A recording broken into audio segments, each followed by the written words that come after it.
Hello friend, welcome to my channel.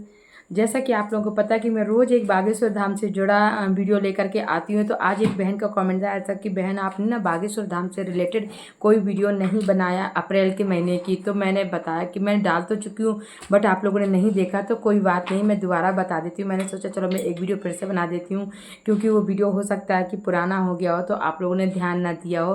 तो चलिए video start करने के पहले जय बागेश्वर धाम की, जय सन्यासी बाबा के बोलते हैं भाई। सब लोग बोलते हैं कि जब देखो ये बोलती रहती जय बागेश्वर धाम की, जय सन्यासी बाबा की, जय दादा गुरु की। देखिए दादा गुरु ने ना मेरी किस्मत बदल दी थी, क्योंकि जो मेरा नाम आया था ना, मेरा दिव्य दरबार में जो मेरा पर्चा बना था, उनके ही जरिए बना था। मैं उनकी फ़ोटो लिए बैठी हुई थी ना, और मैं उन्हीं से प्रे करती रही थी बैठे बैठे कि भगवान मैं आपकी फ़ोटो ले लेके मैं मतलब दिव्य दरबार 2 बार अटेंड कर चुकी थी, मेरा नाम नहीं आया था। तिवारा मैं गई थी दिव्य दरबार अटेंड करने के लिए। तो मैं उनकी फ़ोटो लेके प्रे कर रही थी कि भाई गुरुजी आप ऐसी कृपा करिए दादा गुरु की, अब मैं आपकी फ़ोटो लेकर के ना जगह जगह नहीं मुझे भटकना पड़े। क्योंकि फिर ना मुझे इसलिए अच्छा नहीं लग रहा था कि भाई मैं उनकी फ़ोटो लेकर ट्रेन में जाती थी और रखने की जगह नहीं मिलती थी। कभी हम पैर के ऊपर रखे हैं, कभी हम कहीं रख रहे हैं, किस प्रकार के लोग मिल रहे हैं, उनकी फ़ोटो जो पूजनीय है वो हम जगह जगह लिए घूम रहे हैं। अब हमने बनवा तो लिया था ले जाने के लिए, हमें पहले नहीं इतना अकल थी तो हमें बनवा लिया। अब हमारे अंदर जब ये अंदर से फीलिंग्स आई, भाई कहीं ना कहीं से ना भगवान हमें प्रेरणा देता है। आपको ये लोग डायरेक्ट ना भगवान कोई बात आ करके नहीं बताता, वो किसी न किसी से हमारे अंदर ना प्रेरणा दे कि या किसी के थ्रू हमारे बताएगा भगवान हमको। कोई हमें अचानक मिल जाएगा, अगर हम कोई ऐसी गलती कर रहे होंगे तो वो आकर बताएगा कि नहीं आपको ऐसी गलती नहीं करनी है, या आपको कभी ऐसा होगा आपका दिल ही बोलेगा कि नहीं ये काम हम ना गलत कर रहे हैं। तो बस ऐसा ही था, मेरे दिल में भी आया। तो मैंने प्रार्थना करती थी बैठे बैठे कि भगवान आप दादा गुरु ऐसी कृपा करो कि इस फोटो को लेकर के ना मेरे को वापस नहीं जाना पड़े, अब मेरा नाम इस बार दिव्य दरबार में आ ही जाए। और भाई मैं दिव्य दरबार जब अटेंड करने को गई थी ना, तो क्या हुआ था, मैं अपने घर के देवी देवताओं से भी बोल के गई थी कि गुरु ऐसी कृपा करना कि मेरा ना धाम पर मेरा नाम आ ही जाए। तो भाई ऐसा ही हुआ था, मेरे अंदर चमत्कार हुआ था कि मेरा जब मैं गई और मेरा ना दिव्य दरबार में नाम आ गया। दिव्य दरबार में नाम का क्या मतलब कि मेरा जो इस तरह का पर्चा होता है वो मेरा पर्चा बन गया। तो मुझे और कहते हैं ना किसी का नाम लो और आप कहीं भी तीर्थ स्थान पे जाओ, आपका काम पूरा हो जाता तो आपको ट्रस्ट हो जाता ना, तो फिर आप दोबारा भी वहाँ जाना चाहते हो कि चलो अब हम अपनी मन्नत पूरी करके आते हैं। तो भाई ऐसे ही मेरे साथ है, इसलिए मैं सबको ही बागेश्वर धाम, बालाजी, सन्यासी बाबा और दादा गुरु को सब बोलते तो, पर मैं दादा गुरु को साथ में ज़रूर बोलती हूँ, क्योंकि आज उन्हीं की वजह से, उनका ही श्रेय मेरे ऊपर है कि जो आज मैं आप लोगों के सामने खड़ी हूँ, यूट्यूब चैनल पर बना रही हूँ और मेरा चैनल ना 1 साल के अंदर मोनेटाइज हो गया। तो आप ये सोचिए, लोगों को 2-2 साल लग जाते हैं चैनल मोनेटाइज होने के लगे। और सबसे बड़ी बात है कि इस प्लेटफॉर्म में आने का हमारे घर में अलाउ भी नहीं था कि हम मीडिया पे या प्लेटफॉर्म पे आएँ, मतलब जो सोशल मीडिया उस पे आए, हमारे घर में भी अलाउ नहीं था। इसके पहले भी भाई मैं वीडियो बनाती थी बट नहीं अलाउ था, तो ओपन नहीं, पब्लिक नहीं करती थी। आज उन्हीं सबके वजह से, दादा गुरु की और सन्यासी बाबा की कृपा, बागेश्वर बालाजी की कृपा से मैं आज आप लोगों को भी जानकारी दे पा रही हूँ। सिर्फ आज उनका ही श्रेय है कि जो मैं आप लोगों के सामने खड़ी हूँ, इस जगह पे खड़ी हूँ और मेरा चैनल मोनेटाइज हो चुका है, और मतलब मैं जो प्लेटफॉर्म पे हूँ वो आप लोगों को जानकारी दे रही हूँ। तो फिर इसलिए मैं बार बार उनका नाम लेती हूँ। चलिए मैं आप लोगों को आगे बढ़ाती हूँ। भाई स्टोरी तो बहुत लंबी हो जाती है, बट ऐसा ना थोड़ी सी स्टोरी बताने का मन करने लगता है हमारा, तो हम आपको अभी अपनी स्टोरी बता देते हैं। क्योंकि बहुत सारे भक्त ऐसे हैं ना जो बालाजी पर रोते हुए आते हैं और हंसते हुए जाते हैं। ऐसे विषय हम हैं कि हम ना रोते थे, इसके धाम से ना जुड़ने के पहले हम बहुत परेशान रहते थे भाई। हमारे पैर में बहुत दर्द होता था, हम एक पल भी खड़े नहीं हो पाते थे। जगह जगह इलाज करवा चुके थे, जगह जगह कोई डॉक्टर कहता था आपकी नस ब्लॉक है, कोई कहता था कुछ, कोई का ये प्रॉब्लम है। तो और इसके पहले भी हम दवा भी करवाते थे, कई जगह हम जा भी चुके थे, पर हमें कहीं भी रिलीफ नहीं मिला था। फिर इसके बाद अचानक हमने, जैसे आप लोग भी ना वीडियो देखते हो यूट्यूब पे इस तरह का, हमारे हस्बैंड ने भी वीडियो देखा और बोले चलो यहाँ चलते हैं। भाई वहाँ से जुड़ने के बाद हमारी बिल्कुल लाइफ चेंज हो गई। आज हम आप लोगों के सामने ना खड़े होकर वीडियो बनाते हैं, सारा काम करते हैं, हमारे बिल्कुल पैर में दर्द नहीं होता। तो ये सन्यासी बाबा और बागेश्वर बालाजी की हमारे ऊपर कृपा है। तो भाई हमारा तो मन बार बार उनका उनका नाम लेने का करता ही रहता है। आप लोग भले ही कमेंट्स में एक बार भी जय बागेश्वर धाम नहीं लिखते हमारा वीडियो देख के, इसलिए हम कहते हैं कि जिसका भी वीडियो देखा करो आप लोग वीडियो बागेश्वर धाम से रिलेटेड, तो आप एक बार जरूर जय बागेश्वर धाम की ये सन्यासी बाबा कुछ भी एक बार जरूर कमेंट लिखा करिए भाई। लिखने मात्र से भी तो हमारे अंदर वो फीलिंग्स आती है, जब हम लिखेंगे ना तो मान लो कि अब हमारे दिल में उनका नाम आया है भाई, हमने किसी को कमेंट देख करके बागेश्वर धाम बालाजी से जुड़ा हुआ तो हम लिखेंगे जय बागेश्वर धाम की, तो हमारे अंदर उस पल एक सेकेंड के लिए हमारे अंदर फीलिंग्स आएगी ना, इसीलिए कहते कमेंट्स में एक बार जय बागेश्वर धाम की जरूर आप लोग लिखा करिए। चलिए बिना कुछ करे स्किप करिए हुए वीडियो को आगे बढ़ाते हैं। तो आप लोगों को बताया 16 अप्रैल से लेकर के 22 अप्रैल तक गुरुजी धाम पर रहेंगे, बट 19 अप्रैल को दिन शनिवार पड़ रहा है, इसलिए उस दिन भूत प्रेत नकारात्मक ऊर्जा से रिलेटेड दरबार लगेगा। जिनको नकारात्मक ऊर्जा भूत प्रेत से प्रेरित है, कहते ना उसको ये लग गया झाड़ा फूक कराना है, ऐसा हो गया, वो सारे भक्त शनिवार को आ जाइए। दिन भर दरबार चलता है और गुरुजी ने झाड़ फूक करते हैं, तो उसमें एक 5-6 झाड़ा लगता है, आपको 100% रिलीफ मिल जाता है। आपको इधर उधर कहीं जाने की जरूरत नहीं है, सिर्फ आप धाम पे आइए, शनिवार को आइए। जिन भक्तों को दिव्य दरबार अटेंड करना है, जिनको मतलब पर्चा जैसा कि ऐसा पर्चा बनवाना है, वो भक्त 16 से लेकर के 18 तक 16, 17, 18 3 दिन दिव्य दरबार लगेगा। उन 3 दिनों में गुरुजी दिव्य दरबार लगाएंगे। जिन भक्तों को पर्चा बनवाना हो आ जाइए, ऐसा नहीं सबका नहीं बन जाता, सिर्फ आप लोगों को ना वहाँ पर दरबार पर बैठना पड़ेगा। तो जो इसके बाद में बैठने के बाद में जिन भक्तों की कृपा होगी उनका नंबर आता है, और जिनका नहीं होगा तो ऐसा आपको निराश नहीं होना, अगली बार ट्राई करेगा। ऐसा ना कि बहुत लाखों भक्त बैठे होते हैं, जरूरी नहीं कि भाई सबका पर्चा बन जाए। उन लाखों भक्तों में 20 पर्चे एक दिन में बहुत ज़्यादा खींचकर गुरुजी कोशिश ही करते हैं ना, तो फिर ना इतना ज़्यादा 20 पर्चे से ज़्यादा नहीं बन पाते हैं। उस 20 पर्चे में वो कितने लकी लोग होंगे जिनका नाम आ जाता है। ऐसा नहीं कि बाकी जो बच्चे वो लकी नहीं, ऐसा नहीं। उनमें से आप लोग ये सोचो कि कोई ना कोई कमी रह गई है हम पे, हमारी पूजा पाठ में, या कोई ना कोई बालाजी से कमी रह गई है जो हमारा नाम नहीं आ पाया। अगली बार और ट्राई करिएगा। ये मैं अपनी आप बीती बताती हूँ कि मेरे साथ भी, मैं भी भाई इसके पहले दिव्य दरबार अटेंड किए 2-3, तो नाम नहीं आया। एक बार तो ना हम लोगों ने बागेश्वर बालाजी पे ही दिव्य दरबार लगा था, कन्या विवाह के टाइम लगता है ना, तो उस टाइम हमने अटेंड किया था, हमारा नाम नहीं आया। हमारा, मैं, मेरे भाई, मेरे भाभी सब लोग थे, बट हमारा नाम नहीं आया। बहुत सारे भक्तों का नाम आया। उस टाइम ना हम लोग उदास हो गए, हम तो उदास हो गए बिल्कुल भी कि यार बताओ हमारा नाम नहीं आया, कितने लोगों का नाम आया, ऐसा हमने क्या किया होगा। खैर फिर भी हमने ये तय किया, हमने ये बोला अपनी फैमिली से कि चलो हम लोगों में ना कोई कमी रह गई होगी आज जब हमारा नाम इसीलिए नहीं आया। हम लोग अगली बार ज़रूर इतना अच्छे से पूजा पाठ करेंगे और एक बार ट्राई करेंगे, हमारा नाम तब आएगा। और फिर ऐसा ही हुआ। वहाँ से आने के बाद में हम लोगों ने प्याज लहसुन बंद कर दिया, सब कुछ, रोज़ उनका नाम जप तप लेते थे। और जब दोबारा दिव्य दरबार लगा तो हमारा नाम आ गया। इसलिए हम कहते हैं कि जिन भक्तों को नहीं आ पा रहा, आप लोग बिल्कुल ऐसा मत सोचिए कि हम इतनी दूर से आए हमारा नाम नहीं आया, कोई सोर्स है, किसी को पैसे रुपया ले दे के आप अपना दिव्य दरबार में नाम अटेंड कर, ऐसा कुछ नहीं। वहाँ की सेवादारों का भी पर्चा नहीं बन पाता। अगर कृपा नहीं होती है तो वहाँ पे इतने साल से सेवादार काम कर रहे हैं, उनका भी पर्चा नहीं बन पाता। और देखिए ऐसा ना, गुरुजी का साफ कहना है कि जब वो गद्दी पे बैठते हैं ना तभी उन पे वो आती है बात है। तो वो जो कहते हैं ना, गद्दी पे हमने जो बोल दिया सो बोल दिया, होगा तो होगा, हो के रहेगा, बस आप लोग ये सोच लिए। बट आपको भी अपना काम करना, फिर पर्चा बनने के बाद में पूरे नियम संयम का पालन करना, प्याज लहसुन बंद रखनी है। मंगलवार को जब पेशी का दरबार होगा, अब लोग आप लोग कहोगे पेशी का दरबार क्या है भाई, आपका पर्चा बन गया, आप सेकेंड प्रोसेस चलती है आपका पर्चा बनने के बाद में। जब गुरुजी धाम पर होंगे तो मंगलवार को आपको आना है, मंगलवार को नहीं सोमवार को आ जाना, क्योंकि आप लोग दूर से हो या पास से कहीं भी हो तो आपको सोमवार को रात के आ जाना है। सुबह जो आरती होती है ना 5 बजे, वो आरती अटेंड करना बहुत मस्त है जिनका पर्चा बन चुका है। ऐसा नहीं कि आप आए सीधे पर्चा लेकर के गुरुजी के पास चले गए, पेशी चढ़वाई चलते बने, ऐसा नहीं है। फिर आपका काम नहीं होता, आप भटकते रहोगे। फिर मत कहना कि यार गुरुजी ने तो लिख दिया था कि आप हमारा, तो भाई आप लोग ये सोच के मत बैठ जाना कि बस पर्चा बन गया तो अब तो हमारा काम हो ही जाएगा। ऐसा नहीं है फ्रेंड, आपको भी साथ में कर्म करने होंगे। जब आपका ना पर्चा बन गया है, फिर आपको सोमवार को आना, सुबह 5 बजे की जो आरती होती है मंगलवार को, वो आरती को अटेंड करना। आरती अटेंड करने पर वहीं पर बैठ के आपको 5 चालीसा हनुमान जी के करने हैं 5 बार।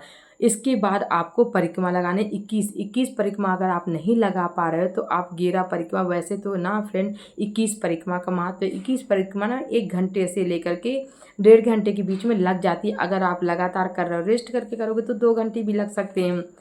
इसके बाद 21 परिक्रमा लगाने के बाद आप लोग फिर चाय वगैरह पी सकते हैं। चाय वगैरह पीने के बाद में फिर आपको राम दरबार है जहाँ पर, वहाँ पर गुरुजी पेशी चढ़ाते हैं, तो फिर आपको ये पर्चा लेकर के राम दरबार में जा कर के बैठ जाना है। फिर गुरुजी आएंगे, आपको इस पर्चे में गिनती लिखी होती है 30 तक लिखी होती है, 31 तक।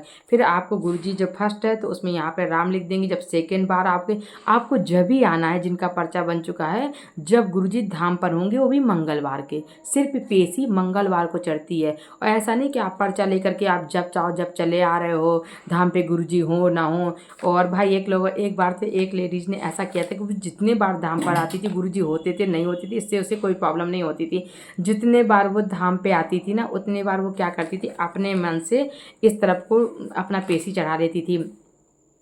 इसके बाद बहुत टाइम ऐसा होता गया। एक बार वो गुरुजी के पास आई पर्चा लेके। जब गुरुजी ने, भाई अपनी राइटिंग तो हर एक इंसान पहचान जाता है, गुरुजी ने देखा कि भाई ये तो मैंने लिखा ही नहीं, ये तो मैंने पेशी चढ़ाई नहीं। तो उनसे पूछा गया माता जी से, भाई माता जी ये क्या है, हमने तो पेशी आपकी चढ़ाई नहीं है, ये क्या है। तो माता जी ने बोला, गुरुजी मैं धाम पे आती थी, बढ़िया उनके दर्शन करती थी और पेशी चढ़ा लेती थी। और ये भाई गुरुजी ना अपना सर ठोकने लगे। बट आप लोगों को ऐसा गलती नहीं करनी है, ऐसा नहीं करना कि गुरुजी धाम पर नहीं है, आप आए और बस आपने अपना करके पेशी चढ़ा लिया। गुरुजी अपने हाथ से ही पेशी चढ़ाते हैं, इसलिए कहते हैं जिनका पर्चा बन गया, जब गुरुजी धाम पर होते, वीडियो देख लिया करिए। आप हमारे चैनल को सब्सक्राइब कर लीजिए। जब भी गुरुजी धाम पर होंगी और जब पेशी का दरबार होगा, हम तुरंत वीडियो उसका नया बना करके डालते हैं। ऐसा नहीं कि हमने 1 महीना पहले डाल दिया तो आप लोग भूल जाओ, तुरंत नया वीडियो हम बनाते हैं कि आज पेशी का दरबार लगेगा। आप लोग हमारा वीडियो को देख करके आ सकते हैं, आपको बिल्कुल भी गलत वीडियो नहीं मिलेगा। जब गुरुजी धाम पर होंगी ना, हम तभी वीडियो बनाते हैं। तो इसलिए आप लोग, पेशी का दरबार वो होता है। तो 22 तारीख को है, जिनका पर्चा बन चुका है, जो भक्त नहीं पहले आए थे, जिनको पेशी चढ़वाने आना है, वो लोग आप 22 तारीख को आ सकते हैं। अब अगली जानकारी मैं आपको अभी दे देती हूँ थोड़ा सा, क्योंकि आप लोग ना रिजर्वेशन करवाना होता है। इसके बाद भी फिर से मैं बना दूँगी। 26 अप्रैल को गुरुजी, 26 से लेकर के 30 अप्रैल तक को गुरुजी दिल्ली में आने वाले हैं। दिल्ली में हनुमंत कथा, 5 दिवसीय हनुमंत कथा होने वाली है। तो आप लोग वहाँ पर भी पहुँच सकते हो। जिन भक्तों को आसपास रहते हो, जिन भक्तों को हमारे बागेश्वर बालाजी से कथा सुननी है, वो भक्त दिल्ली में जा कर के पहुँच सकता है। इसके बाद वहाँ पर 1 दिवसीय 28 अप्रैल को दिव्य दरबार लगने वाला है। 1 दिन का वहाँ पर दिव्य दरबार भी लगेगा। तो जो भक्त आसपास दिल्ली के रहते हैं, जिन भक्तों को बागेश्वर बालाजी पर नहीं आ पा रहे हैं, तो आप लोग ना दिल्ली भी पहुंच सकते हो अपना पर्चा बनवाने के लिए। तो आप लोग वहां पर भी जा सकते हैं। इसके बाद मैं आपको बताती हूँ कि तो जिन भक्तों को ना वहाँ पर कलश शोभा यात्रा अटेंड करनी है दिल्ली में, तो वो 25 तारीख को निकलेगी। कथा के 1 दिन पहले होती है ना शोभा यात्रा, तो वो 25 अप्रैल को निकलेगी। तो जिन भक्तों को शोभा यात्रा कलश यात्रा अटेंड करनी है, वो 25 को आ जाएगी। 26 को दोपहर से 2 बजे से लेकर के शाम तक कथा चलेगी। इसका 28 तारीख को दिव्य दरबार चलेगा। 30 तारीख को वहाँ पर भंडारा है। आपको 30 तारीख तक कथा चलने वाली। तो जिन भक्तों को आना है तो आप लोग आ सकते हो। अब आप लोग कहीं बाहर रह रहे हो और आप लोग कैसे आना चाहते हो, तो आप लोगों को 3 साधन है। आप लोग ट्रेन से, बाई ट्रेन भी आ सकते हो, बाई कार भी आ सकते हो, बस के द्वारा भी आ सकते हो, और आप प्लेन के द्वारा भी आ सकते हो। हर प्रकार की सुविधा, एड्रेस मैं आपको पूरा इस वीडियो में मेंशन कर दूंगी। आजकल तो गूगल है, गूगल का सहारा लीजिए, पूरा विथ एड्रेस आपको मैं मेंशन करूंगी। आप गूगल में डालेंगे, आप सीधे वहां पर के उतरेंगे जा करके, तो आपको आने में किसी भी प्रकार की कोई प्रॉब्लम नहीं। Bhairav and club radiation hotel, DD ground, Paschim Bihar, new Delhi. तो आप इतना बोल देंगे ना, इसके बाद मैं मेंशन भी कर दूंगी। भाई आप लोग परेशान नहीं हो, मैं तो एड्रेस पूरा लिख लिया था कि किसी भी तरह से कहीं ऐसा ना हो कि गलत एड्रेस हो जाए, क्योंकि छोटे से गलत एड्रेस के द्वारा भी लोगों को फिर जाने में बड़ी प्रॉब्लम होती, इसलिए मैंने पूरा एड्रेस को नोट करके रखा था। तो आप ट्रेन से कैसे जाएं और नई दिल्ली, ओल्ड दिल्ली कहाँ पर उतरे, नई दिल्ली भी उतर सकते हैं, वहाँ से मेट्रो पकड़ सकते हैं। मेट्रो सबसे आसान तरीका होता है और कम पैसे में पहुँच सकते हैं। यहाँ पर मेट्रो का सबसे नियरेस्ट जो स्टेशन होगा पीरागढ़ी होगा। पीरागढ़ी स्टेशन है, वहाँ पर आप उतर जाएंगे और वहाँ पर बहुत ही आसानी से आप जहाँ पर कथा हो रही है वहाँ पर आप पहुँच जाएंगे। अगर आप फ्लाइट से आ रहे हैं तो आप इंदिरा गांधी इंटरनेशनल एयरपोर्ट पर उतरना होगा। वहाँ से 23 किलोमीटर, वहाँ से कैब ऑटो आप कुछ भी बुक करके आप जहाँ पर कथा चल रही वहाँ पर पहुँच सकते हैं। इसके बाद बस से भी आ सकते हैं आप, और इसके बाद आप अपनी बाइक कार भी आ सकते हैं। किसी भी हर प्रकार की आपको सुविधा है। और जो भक्त वहाँ पर रुक करके कथा सुनना चाहते हैं 5 दिन, तो उनके रुकने के लिए भी है व्यवस्था है। आपको पता है कि आपको ना हर प्रकार की सुविधाएं होती हैं। गुरु जी की जो कथा है ना फ्रेंड, इसीलिए थोड़ा सा महंगी पड़ती है, क्योंकि वो अपने से ज़्यादा अपने भक्तों का ध्यान रखते हैं।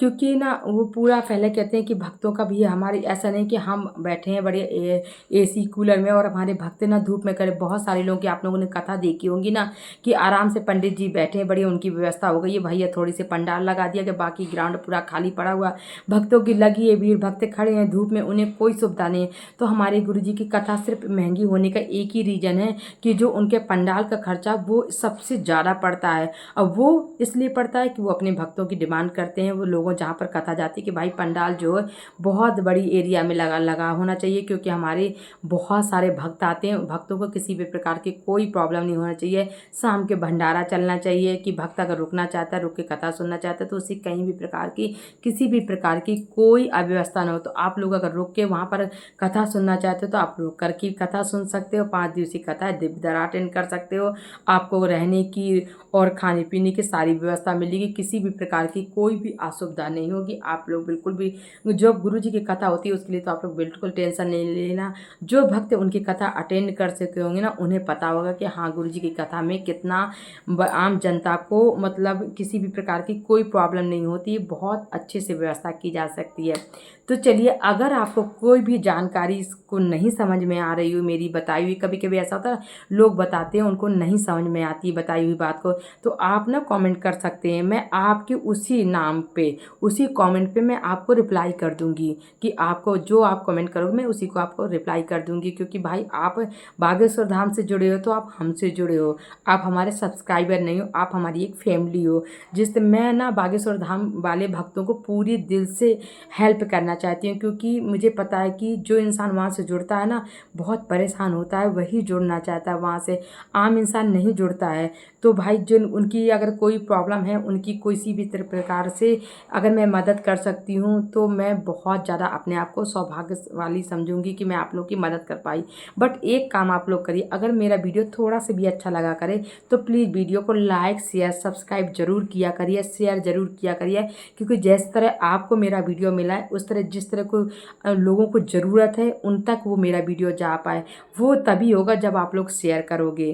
कमेंट करो ना करो, प्लीज़ लाइक जरूर किया करिए, वीडियो को शेयर जरूर किया करिए। शेयर करने से ही आपकी तरह भक्तों को सबको मेरा वीडियो मिलेगा और वो लोग मेरे को कमेंट कर पाएंगे, वो वहाँ से जानकारी ले पाएंगे। क्योंकि और बहुत सारे लोग यूट्यूबर्स हैं जो बागेश्वर धाम से जुड़ी जानकारी दे रहे हैं पर ना उसको कमेंट का रिप्लाई नहीं कर पा रहे हैं। बहुत सारे भक्तों का ऐसा पेंडिंग में पड़े रहते कमेंट, बट मैं ऐसा नहीं करती हूँ क्योंकि मेरे पास ना बहुत सारा तो टाइम है नहीं है। मैं जिसका भी वीडियो अपलोड करती हूँ इसके बाद 3 घंटे बाद मैं सबके कमेंट देखती हूँ, और जिसका मुझे लगता है कि नहीं इसका कमेंट करना ज़रूरी है तो मैं उसका सब काम छोड़ के भाई रिप्लाई कर देती हूँ। इसलिए प्लीज़ वीडियो को लाइक ज़रूर शेयर किया। अगर मेरा वीडियो अच्छा लगे तो मेरे चैनल को ज़रूर आप लोग सब्सक्राइब कर लेना। बेल आइकन की जो बटन है उसको प्रेस कर देना, तो सबसे पहले जो आप लोग को मेरा वीडियो अपलोड करूँगी सबसे पहले नोटिफिकेशन मिल जाएगी, तो आप लोगों को जानकारी मिल पाएगी। तो चलिए मिलते हैं नेक्स्ट वीडियो में, जब तक की दी हुई जानकारी को ज़रूर शेयर करिएगा। आपको जय बागेश्वर धाम की, जय सन्यासी बाबा की, जय हिंद, जय भारत।